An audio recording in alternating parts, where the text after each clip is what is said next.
আমাদের সমাজের central conflict কি? আমাদের সমাজের প্রধান দ্বন্দ্ব কি? আমি বোঝাই। মনে করেন রাসূলুল্লাহ সাল্লাল্লাহু আলাইহি সাল্লাম যখন নবুয়ত পাইলেন, তখন পৃথিবীতে কিন্তু অনেক ঘটনা ঘটতেছিল।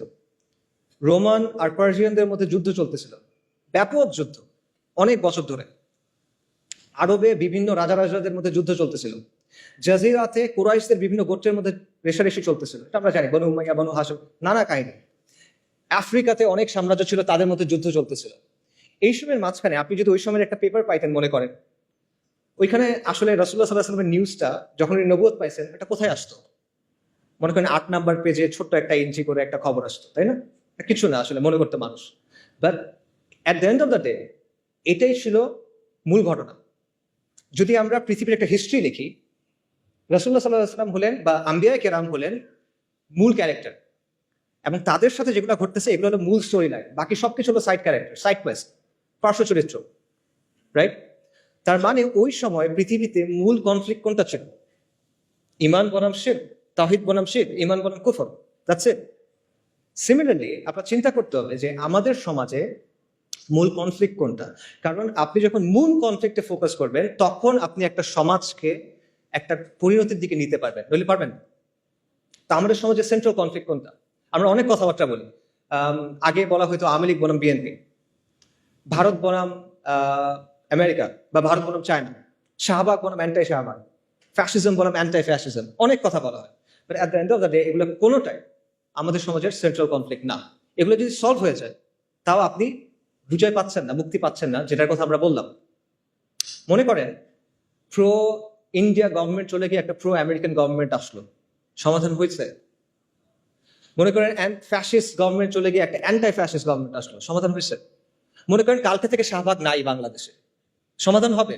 পাকিস্তানে তো শাহবাগ নাই, পাকিস্তানে তো শান্তি নিকেতনই এই সেকুলাররা নাই, কিন্তু সেখানেও তো লিবারেল সেকুলার এই সমাজটা নিয়ন্ত্রণ করে। বাংলাদেশের আগে পাকিস্তানে ট্রান্সজেন্ডার আইন পাশ হয়ে গেছে, কিভাবে? সেখানে তো শাহবাগই নাই। সো শাহবাগই ব্যানিশ করে দেন, আপনার সমস্যার সমাধান হচ্ছে না। সমাধান হলো মূল কনফ্লিক্টের জায়গাটা, এবং মূল কনফ্লিক্টটা হলো ইসলাম বনাম সেকুলারিজমের দ্বন্দ্ব, আল্লাহর আইন বনাম গায়রুল্লাহর আইনের দ্বন্দ্ব, আল্লাহর শরিয়া বনাম মানুষের শরিয়ার দ্বন্দ্ব, ইসলাম বনাম মানুষের বানানো তন্ত্র মন্ত্রের দ্বন্দ্ব। এটাই হলো মূল কনফ্লিক্ট। আল্লাহ আযজা ওয়া জাল্লা কোরআনে কি বলছেন? সব আম্বিয়ায়ে কিরামকে কোন দাওয়াত দিয়ে পাঠানো হয়েছে? নবী রাসূলকে কোন দাওয়াত দিয়ে পাঠানো হয়েছে? আল্লাহ আযজা ওয়া জাল্লা বলেছে, ওয়ালাকাদ বাআসনা ফি কুল্লি উম্মাতির রাসূলান আন ইবুদুল্লাহা ওয়াজতানিবুত তাগুত। আমি প্রত্যেক উম্মার কাছে রাসূল প্রেরণ করছি এই মর্মে যে তোমরা আল্লাহর ইবাদত করো, তাগুতকে বর্জন করো। কুফর বিত তাগুত ওয়া ঈমান বিল্লাহ। এখন আপনি আমাকে বলেন, যদি আপনি আল্লাহর উপর বিশ্বাস আনেন, তাহলে আপনি আল্লাহর আইনকে বাদ দিতে পারবেন? এটা পসিবল? পসিবল না। আপনি যদি আল্লাহর উপর বিশ্বাস আনেন, আপনি গায়রুল্লাহর আইন মেনে দিতে পারবেন? পসিবল না। তাহলে আপনি যদি ঈমান বিল্লাহ এবং কুফর বিত তাগুত চান, তাহলে অবশ্যই আপনাকে মানতে হবে যে ইসলাম এবং সেকুলারিজমের মধ্যে একটা প্রচন্ড দ্বন্দ্ব আছে, এবং এটাই আসলে সবচেয়ে বড় দ্বন্দ্ব। আপনাকে কেউ বাধ্য করতেছে না আজকে যে তুমি গিয়ে লাত মানাত উজ্জার সামনে গিয়ে সেজদা করো। কেউ আপনাকে বলতেছে না যে তুমি হুবালের সামনে গিয়ে একটা জিনিস কোরবানি করো, কেউ বলবে না।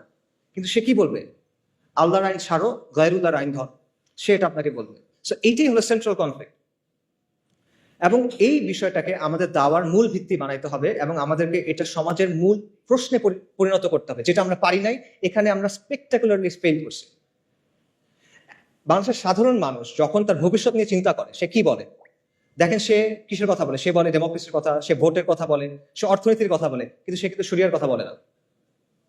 তো এটা সেকুলারদের সাফল্য যে তারা তাদের স্লোগান, তাদের চিন্তাগুলো মানুষের কাছে পৌঁছে দিতে পারছে, এবং আমাদের ব্যর্থতা যে এত ইম্পর্টেন্ট একটা বিষয় আমরা মানুষের কাছে পৌঁছে দিতে পারি নাই।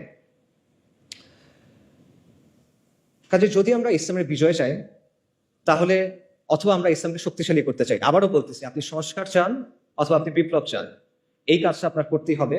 ইসলাম এবং সেকুলারিজমের মধ্যে যে দ্বন্দ্ব, এটাকে আপনার সমাজের সেন্ট্রাল কনফ্লিক্টে পরিণত করতে হবে।